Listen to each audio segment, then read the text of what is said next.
こんにちは。ヘアメイキャップアーティストのみょうけんです。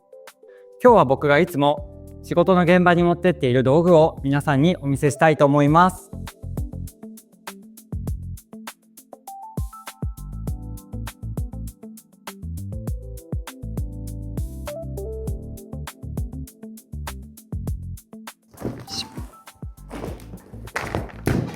こちらをお見せします。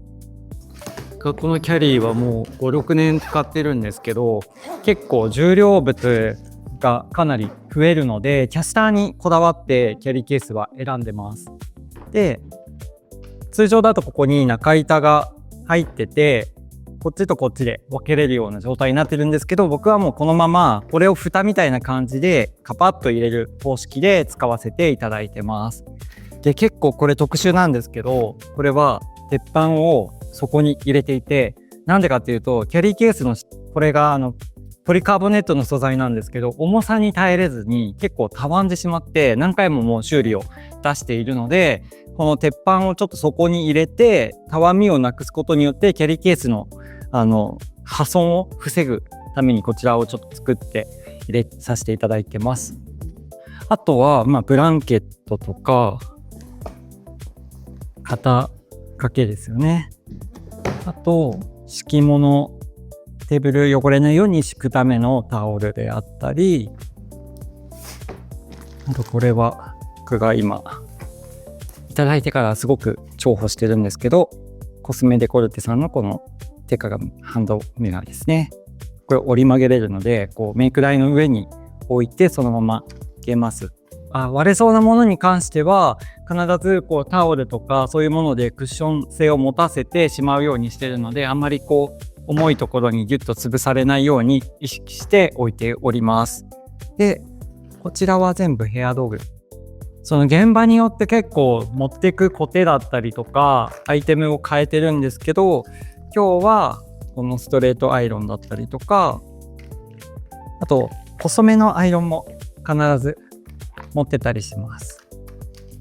これはシリコンマットでこうやって温まったやつがこう焦げないように置けるようなシリコンマットになっているので、耐熱性のものですね。こちらに、これ忙しくてすぐにしまわないといけない時とかはこのまま突っ込んでしまえるので、ロケの現場とか直してすぐ持って移動しないといけない時とかはこれに入れます。で、冷ましておける場合は、こういうので冷ましてからちゃんとしまうようにしてます。で、必ずこうテーブルだったりとかが焦げたり物が溶けたりしないようにコテは意識していつも置いています。そうですね。あと延長コードとヘア道具をこの袋の中に今意識入れて、あと最近ドライヤーもちょっと変えまして、リファさんのこのコンパクトサイズのドライヤーを使ってるんですけど、かなりこうコンパクトなのに風量だったりとかすごくいいので、こちらを今は現場に入れてます。ドライヤーは本当にたくさん家にも持っていて、髪質だったりとかその時の現場の状況によって結構ヘアのアイテムも変えるようにしています。で、あとリップとかはこういう感じでポーチに入れて、こんな感じでリップもちょっと分けて入れています。アメちゃんとか塩分タブレットとかをここに少し入れて持ち歩くようにしてます。タレントさんとかが喉イガイガしたりとか乾燥している時もあるので、これを持ち歩くようにしています。あとはネイルだったり、ボディクリームだったり、これもネイルですね。あとテーブルの上に置くトレイ、これは衛生面を気をつけて必ずコットンだったりとかスポンジパフっていうのはこういうトレイの上に置くようにしてます。あとクレですね。で、ウェットティッシュで最近ちょっと変えたんですけど、僕この結構現場バッグいつもウエストポーチとかも使ってたんですけど、重くなっちゃうので、ちょっとコームとか簡単なお直しができるものをここに入れさせていただいて、これをぶら下げてこうやって現場前に持っていく感じで、現場バッグが今この海外から輸入してるものなんですけど、この現場バッグを使ってます。横にスプレー入れれたりとか、あとここが結構僕バッグとかがかなりこだわりがあって、いろんなポーチバッグを収集するっていうのがあるんですけど、ここのメーカーさんのやつもかなりたくさん集めてるんですけど、その中でも今一番気に入ってるのはこの現場バッグがかなり気に入ってます。ここにもですねポケットがあって、ここに3つ仕分けができるようになっているので、例えばリップ入れたり綿棒とかここにも入れてるんですけど、こういう感じで入れたりとか、あとよく使うもの、その場ですぐに使いたいものをこの手前のところに入れたりしてるので、パウダーだったりリップだったりっていうのをここに入れてます。あとスポンジパフもですねこの中に入れたりしてます。あとガムも一応ありますかって聞かれることがあるので、これを持っていくようにしています。であとはですね、こういう風にちょっと結構このバッグ大容量でたくさん入るので、中も仕分けがあるので、筆を入れる場所、使った化粧品を入れる場所っていう感じで分けてます。あと必ず僕がこの現場バッグの中に入れてるのは、手鏡だったりとかストローとかもそうなんですけど、ポータブルのアイロンとかもありますし、クッションブラシ、あとハサミとかそういうものもですね意外とここにまとめてます。なんか現場で何かあった時用に使うみたいな感じで、ちょっとシェーバー、現場でも若干こう反りたいみたいな時が一瞬出てきたりするので、シェーバーだったりハサミだったり、あとマジック、ペン、マーカーとかもこの中に入れてます。あと消毒液とかミストも入れてます。あとこれがですね扇子なんですけど、これは僕がシンガポールのロケに行った時にちょっと現地の方に書いてもらって作ってもらいました。結構黄色が好きなので、黄色の扇子のところにこう全部筆とかでしっかり書いても名前をね書いてくれて、妙見の O がちょっとハートになってて、こう少しハッピーな感じで、これ全部縁起物の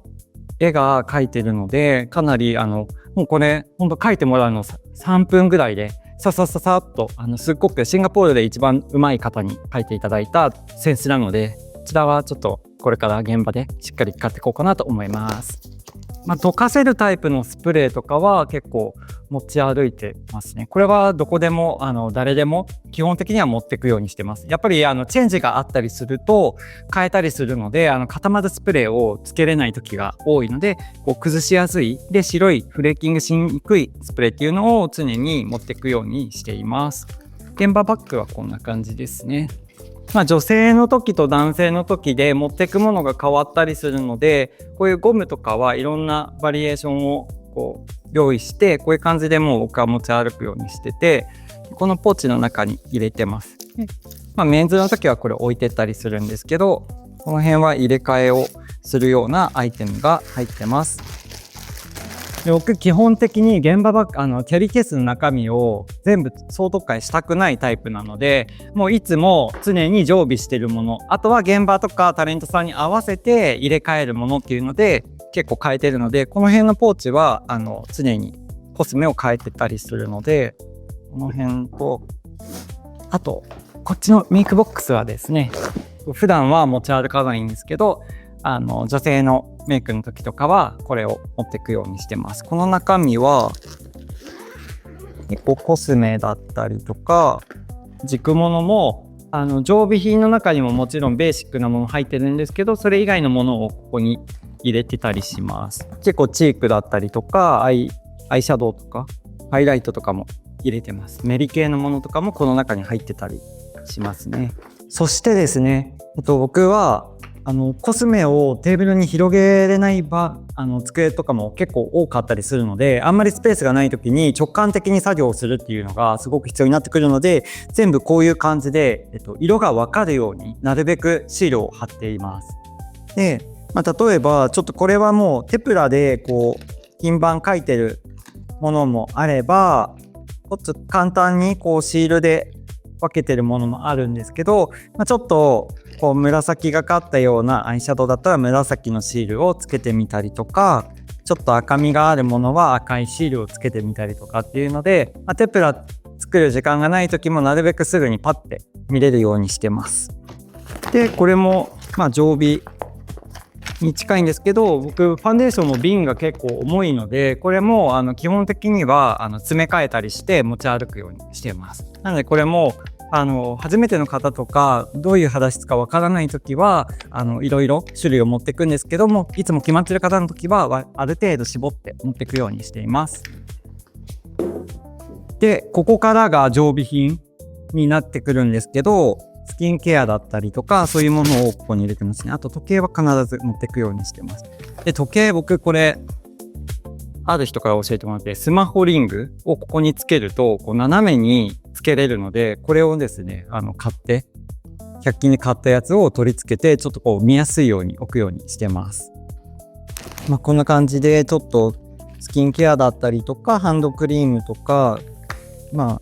メイクキープミストだったりとかいろいろこの中に入れています。これは基本的には常備なので中身は変わらずで、その方に合わせてプラスでこうスキンケア追加したりとか持ってったりするようにしています。僕の現場に絶対欠かせないものになるんですけど、美顔器を持ってってますね。この辺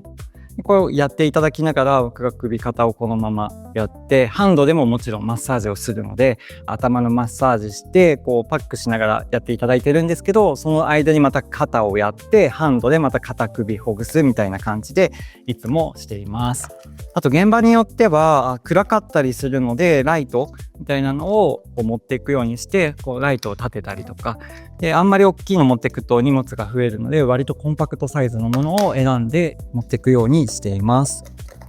あと男性の方もよくするのでこうシェーバーだったりとか、あと鼻毛カッターとか、あとは産毛を少し取りたいっていうのでこの産毛用のシェーバーよりも肌に優しい産毛用のこういうベースシェーバーみたいなのも持っていくようにしています。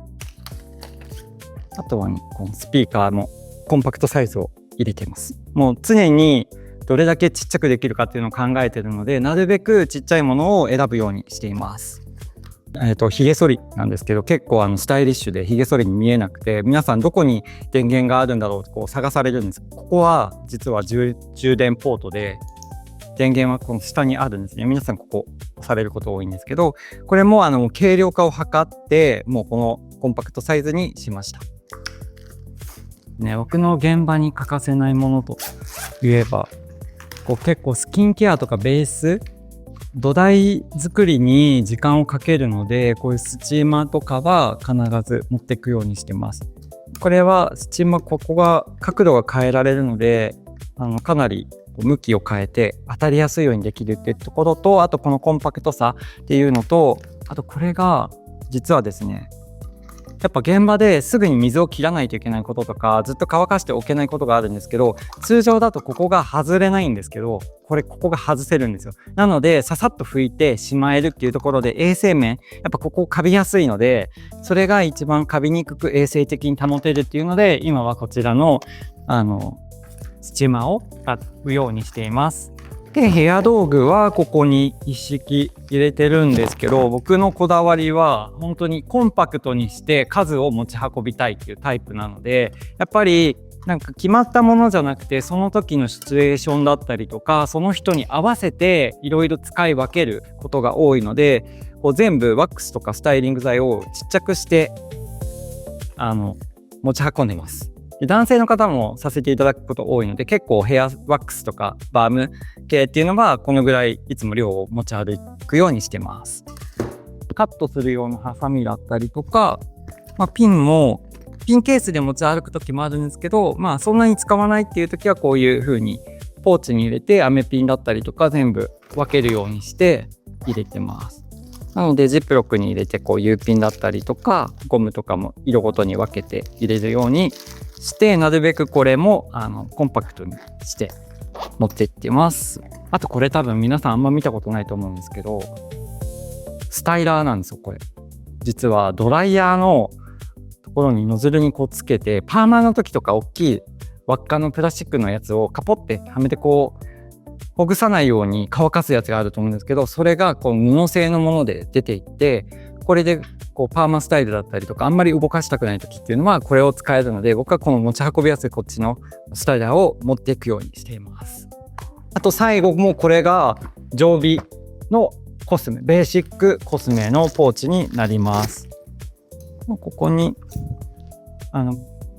パレットを入れてたりとか、誰にでも使うっていうベーシックなアイテムをこの中に入れさせていただいているので、こう眉毛だったり、あと下地とかアイライナーとか、あとシェーバー、ハサミ、ビューラーとかも基本的なものですね。あと爪ヤスリだったりとか、ホットビューラー、あとコンシーラー、下地。これはもう男女問わず必ず持っていくベーシックなポーチになります。これもなるべくコンパクトにしたりとか、ロケバスメイクとかもあるので、あんまり大きいの出せない場合もあるので、こういうのをポコンと置いて、それ以外のものをその方に合わせてチョイスしたやつをその都度詰め替えて持っていくような感じにしているので、ここの基本中身は変えないようにしてます。で、追加で僕はこういう必ずボストンバッグを持っていくんですけど、じゃあロケバスで移動しますとか、メイク移動した先でちょこっと直しをしなきゃいけないとかなった時に、キャリーケースをわざわざ開けて準備するっていう時間がやっぱりなかったりするので、そういう時はもう必要なものだけをこの中に詰め込んで持っていくようにしてます。で、自宅でも基本的にはこういう詰め替えが必要なアイテムとかは時短するために、現場終わってこれはもう必要ないなと思ったらこっちに入れて持って帰って、また次の方に使うものに入れ替えてここに入れ直すとかっていう風になるべく効率よく作業ができるように考えながら、いつもこのキャリーケースの中身とあとボストンバッグの中で調整して現場を対応するような感じになります。はい、皆さんスーツケースの中身いかがでしたでしょうか。僕がかなりこだわっている点が今日の動画の中で皆さんに見ていただけたかなと思うんですけど、やっぱりいかに直感的に使いたいものが取れるかっていうのと、あと量をなるべく持ち歩きたいタイプなので、それをいかにコンパクトにしてこの限られたスペースの中に詰め込んでいけるかっていうのをいつも考えながら工夫をしております。これもですね、僕100均のカンカンをこうやって現場用にすぐ使うための例えばものをここに入れてます。で、これを一個一個持っていくとやっぱりかさばって現場バッグどんどん重くなっちゃうので、ここに一つにとりあえずベーシックで使えるものはここに入れて、これをここに常備しておく。で、それ以外に色物だったりとかは別で入れるような感じで対応したりとか、もう本当にいかにコンパクトにしていくかっていうところとスピードっていうところで道具選びだったりとか、こういうのを用意させていただいてます。今日の動画が皆さんの参考になれば嬉しいです。